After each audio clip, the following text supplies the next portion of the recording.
drills the ball in, and it's put in by Dan James. Oh my word!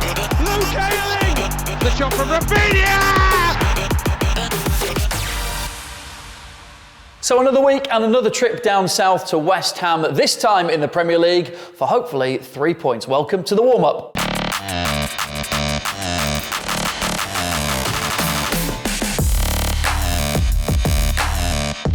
Coming up for you on this week's show. Hi, it's Illan, Monsieur Meslier. Why is Bill my nickname? Leeds United legend and darting expert.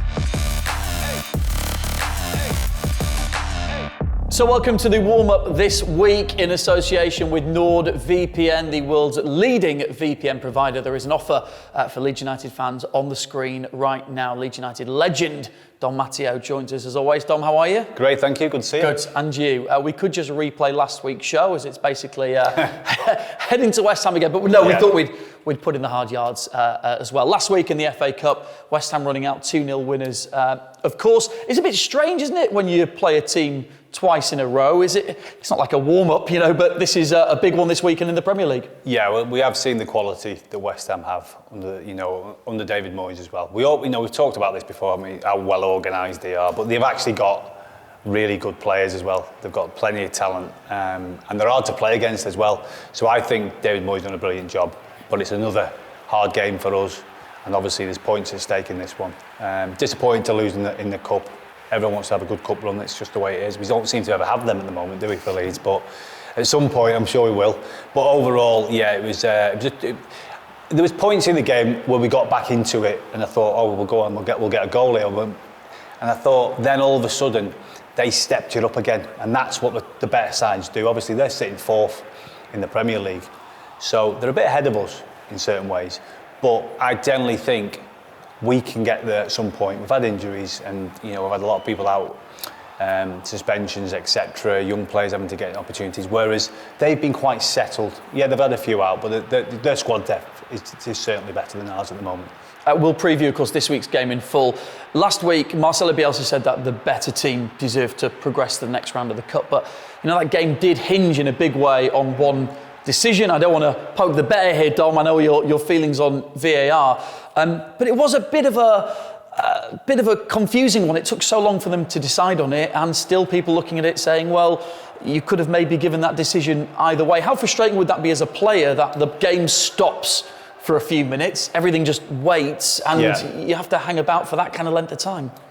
I don't like that. I don't like VAR, if I'm being honest. I know they get a lot of things right as well, but for me, that waiting around for them few minutes, you lose the momentum for both teams as well. That momentum, it's hard to get that going again.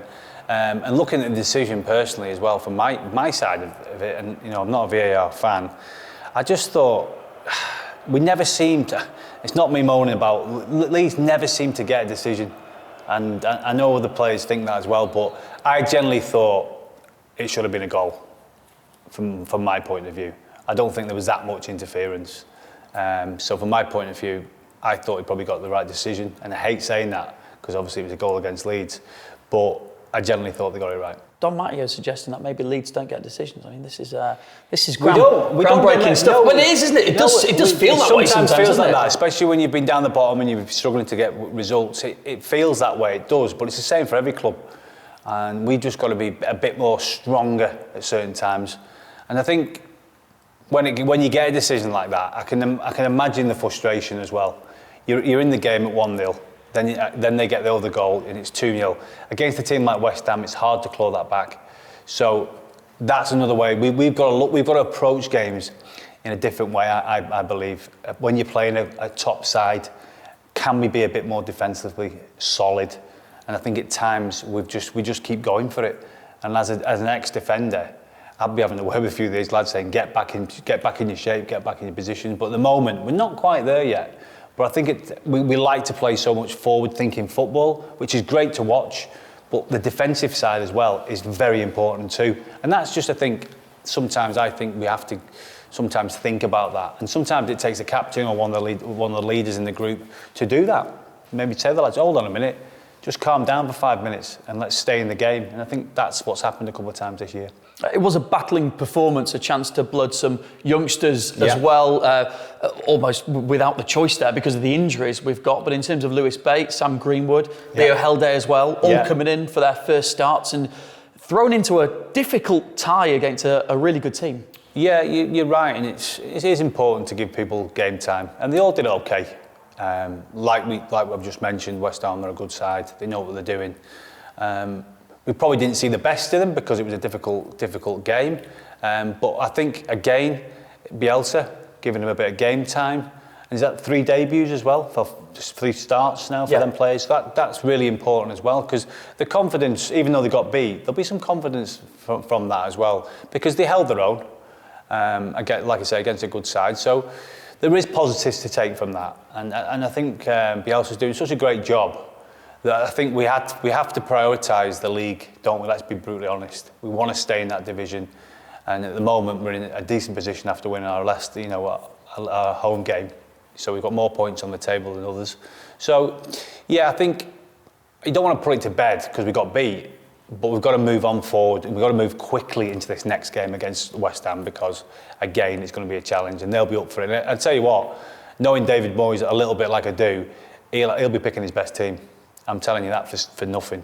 And we need to do the same. We need to pick our strongest side. So it'll be a really interesting game. I think we'll make a better game of it maybe than what we did in the one in the league. In the cup. Yeah, we'll look at that game in detail shortly for you. It's a big set of Premier League fixtures this week. There's some really good ones in there. Man City against Chelsea, first v second, 10 points between them at the moment. Is the title race done and dusted, or is this a final opportunity for Chelsea? Listen, they've got a great squad, great manager, but I can't see anyone being ahead of the City. They're just too good. And the way they play, the expansive football they play, they are the best team to watch as well. I mean, I'd like to be saying that about Leeds because we played some great stuff as well, but they're like, for all of us to look at a team and go, wow, the brand of football they play. And they win ugly at times as well, and that's what we need to learn to do as well. So I think City will win that game. I don't think we're much in it, but I think City have just got enough quality to beat Chelsea.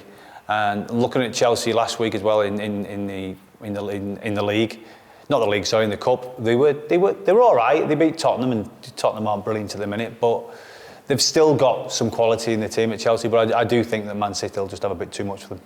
And very quickly, just another one as well, just behind West Ham actually, you got Spurs and Arsenal in 5th and 6th place. Arsenal really playing some good football at the moment. Who's going to win that? And another good game, actually. I think it'll probably be a draw, that with them two. I think Arsenal will probably be slight favourites on form, but I don't know. I just think with Tottenham at the moment, it just seems like it's not quite right. I think Conte's obviously a top manager. He's won stuff. He knows what he's doing, but I just feel like it's just not quite right. Even when you see Harry Kane, he doesn't seem quite at it. I don't know if it's the position he's playing in. Doesn't seem to be involved as much, and it's just flashes I'm seeing of Spurs doing well, whereas the other clubs up near the top are much more well structured, and I think Tottenham are looking for that. And obviously with the investment they have in the new stadium and stuff, they're still not quite where they want to be. So yeah, I think it might be a draw, that one. Oh my word! Luke Ayling! Luke, thanks so much for joining us on the warm-up. How's things, all right? Yeah, but it's not too bad. Just the night we played on Sunday, so we had a day off, and now we're just getting our prep for Sunday underway, so far so good. A bit of a strange one going back to the same club twice in a row. I know you said it was a tough place to go and play football after the last game, but what will you take out of that one into this week? There's quite a few things that we can take from it. Then we had a few young lads playing who done really well and played really well, but then we're going to have a few lads back from who sat on the bench or they weren't involved, so they're back involved. So we go there pretty confident, and we had a great last win in the league against Burnley, so hopefully we can carry that form on. No, it's great to see you've come back in. The progress you're making is obviously good. It's great, and it's great to have you back in. Obviously, we've been an integral part of the team for so long now. So obviously, you talked about the young players coming in as well. How much do you try and help them? How do you guide them younger players as well? You've obviously got a bit of experience, more than some of the youngers. So what do you do with them lads, the younger players? For me personally, I just try and make them feel welcome in the first team group. Then they've been training with us for over a year now, most of them, and so they're pretty much used to us and that. But then when they do get their chance, I think on game day for me, then it's just making them feel like part of the group. And so far, then everybody that's come up has done really well. So hopefully, there's still a few more to come through. We've still got some good young talent that haven't broke through yet. So I'm sure their time will come. But then, for me, it's just knowing how I felt as a young lad, going up into a first team and just trying to make them feel as much part of it as they can. Luke, we asked Leeds United fans if they've got any questions for you. There were absolutely loads that were tweeted through, so I'm going to do a few quickfire ones. Just out of interest, what do you think was the most asked question for us to ask you, Luke? Why is Bill my nickname? Yeah, well, you can answer it. Just at scholarship level, there was me and another lad called Luke Freeman, in the team, and for some reason. Everybody was called Bill in my youth team. It was quite a weird one. So everybody had a Bill, went in a second bit to it. So Billy Nose for Craig Eastman and a few others in that. So, but for some reason mine has just stuck, and I've just carried it on. The other most popular questions were to do with hair products and whether you'd go for a pint with people. But we won't dwell on those ones. Here are some of the questions that were quick fire questions. Firstly, from Ed Bedford, your favourite movie? Favourite movie? I'm not really a movie guy, to be honest. I'm more series, but if I was to go movie... what's it called? Shawshank Redemption. Shawshank Redemption. If you can't even say it. Yeah, but no, I'd probably go Shawshank Redemption. It's nice. There you go. It's quite an easy watch. Even though I couldn't say it. Andrew says, who's got the best tunes playing in the changing room at the moment? Do you know what? Then the tunes come from the kit man, Bezo. So Bezo does the tunes. So he's in charge of the boombox, and he's always good with them. So he makes a playlist, and then as the season goes, he adds the new songs and that. So then it's actually Bezo on the playlist. Okay. Next question from Jack. Best atmosphere you've played in? Leeds. Then Ellen Road all day. Then it's been on fire this year. Then even when we've not been doing too well, it's still been unbelievable to play there. And then the Burnley game, then I had a mate come for the first time, and then he just couldn't believe the atmosphere. So yeah, definitely Ellen Road. Okay, Harriet wanted to know which goal was better, Old Trafford or the one against Huddersfield? I'm gonna say Huddersfield because we won the game. So I'm gonna say that one. I can't really say Man U. It was a nice goal, but we got fairly beat. So yeah, well, at least we've got that goal from that game to remember. In about 8 years' time, then I'll be showing everybody a goal, but then not the other bits, and then saying that we won 1-0. So Danny's hit us up with the big question of the day. So please do take this one seriously. Ketchup in the fridge or in the cupboard? Fridge. Ketchup in the fridge, and always got about 3 in the cupboard. The missus, every meal I cook, ketchup all over it. It's pointless spending time on it. She just puts ketchup over everything. Okay, Johnny wanted to know, which would you prefer at the start of a season? 1 thunderbolt of a strike or 5 tap-ins? 5 tap-ins. It'd be nice to score 5 goals. That means I get 5 celebrations. On a similar thing, Sarah says, which do you prefer, an assist or a goal line clearance? No, I say goal line. Because I'm a defender, I'm supposed to say goal line, but there's no feeling like an assist either. So it's a tricky one, that. But I say goal line. Okay, a couple more for you. Harry says, which teammate would be most helpful to get you out of an escape room? Escape room? Patrick Bamford, he's clever, isn't he? So I'll just leave all the riddles and that to Pat, so Patrick Bamford. Okay, and finally, Dave says, if Leeds beat West Ham this weekend, would you consider leading the team down that big red slide outside the stadium when you leave? Is there a big red slide, yeah? Yeah. Why not? It's a bit of fun, isn't it? Good stuff. Look, best of luck for the weekend. Thanks for spending a bit of time with us here on the warm-up. Safe trip down there, and good luck for the game. Thanks, Luke. Cheers, guys. Thank you. Nice seeing you. Hi, it's Illan, Monsieur Meslier, and it's my 9 darts. Let's go.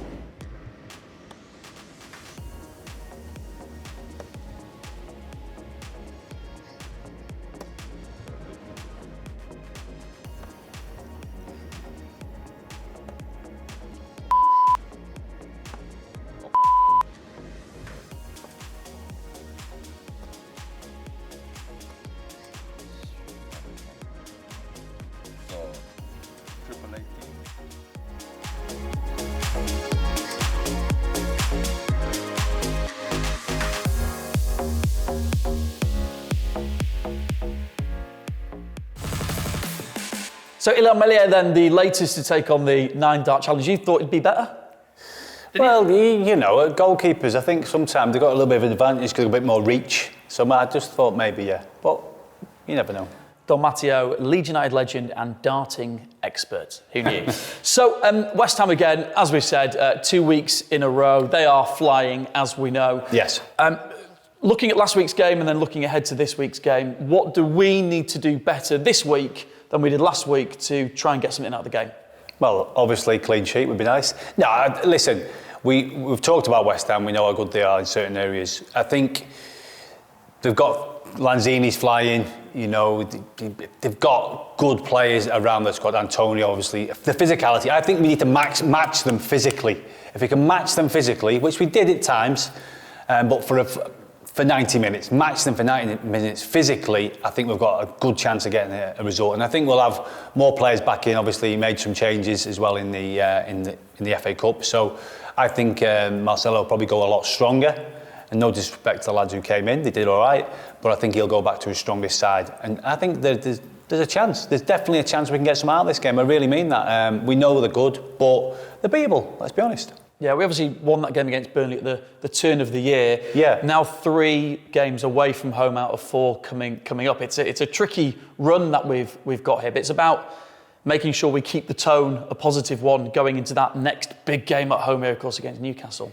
Yeah, I mean, you never like to look too far ahead, do you? Especially as a footballer, you know, we've heard players talk like that, and it is difficult. You can only talk about what's in front of you next game. So the West Ham game is a massively important game. If we can get something out of this game, it just gives us a bit of daylight, doesn't it?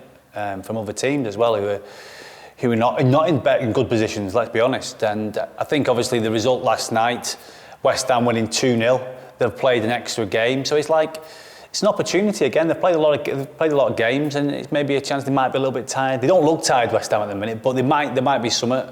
Somebody might pick up an injury. We don't want players to get injured, obviously, but if they do, it might help us a little bit. So, yeah, let's start the game positively. I always say this, that the first 5-10 minutes of the games, I think at West Ham, the first 5 minutes we did well, and then they kind of got on top with the pace and the power. So I think it's about managing that better. And I think, obviously, we heard Luke Ayling speak as well about playing against West Ham, what a good side they are as well, and the physicality of it. So for him, if he's playing up against one of them players that we mentioned, Antonio, people like that, it's how you deal with them as a player. I always found I actually like playing up against a big player because of the physicality, the physical side of it. But it's a different game now. So it's about managing each game individually and about getting the result. Simple as that. OK, well, West Ham will know that they're close rivals in 5th and 6th play each other this week. We know that 3 points gives us the opportunity to move in the right direction up the table as well. So, Dom, it comes to you for the final word here today to give your score prediction. It's a smiley face. No, I generally do have belief in the team and the lads, and obviously having a few players back in to the squad was great. It's hearing Luke Ayling talk so positively about the situation as well. Because think about the Burnley game, brilliant performance, one of the best atmospheres I've been involved in. Again, every time I seem to go to Elland Road, the atmosphere is unreal. And it'll be the same at West Ham. West Ham are up for it. We'll be up for it, as the away side. And also, let's just have a little close eye on that next game afterwards as well against Newcastle. I think all of us will be thinking, let's not get beat against West Ham and go into the next game with a bit of confidence against a Newcastle side who aren't flying at the moment, but they have made some signings. So positivity is the key for me, and it always has been. And let's start this game positively and see if we can get some points on the table. Scoreline? I'd take a 2-0 win. 2-0 win. All yes. Right. And do you keep fridge in the kitchen or in the cupboard or in the fridge? Your ketchup. Oh, never in the fridge. Good. Never in the fridge. Good to know. All the big questions answered here on the warm-up this week. OK, enjoy the game. Thanks for joining us. Your commentary team on LUTV will be Bryn Law and Tony DeRigo.